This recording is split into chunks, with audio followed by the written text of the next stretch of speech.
نزلة الفرح دي تبقى إزاي؟ أقول لكم مثال لطيف. عارفين ولادة الحب الجديد كده، بنتولد بعدها من جديد وبنبقى هيمنين وحاجات كده. طب أضرب لكم مثال تاني حلو، الرجالة هيعجبهم أوي المثال ده. جايزة كده $10,000 هتفرحني جدا، وممكن بيهم أبدأ حياة جديدة، يعني دي ولادة طبيعية وسهلة أهي.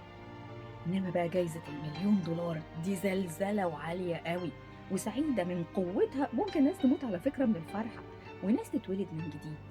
عرفتوا ليه بقول زلزلة؟ سواء بفرحة أو بحزن بتزلزلني.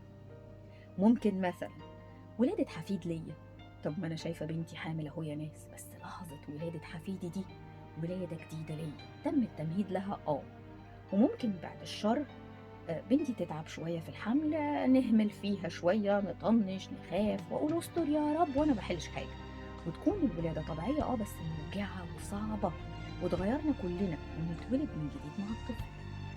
الولادة دي هي أحداث حياتنا اليومية، كل يوم في حياة، في ولادة جديدة.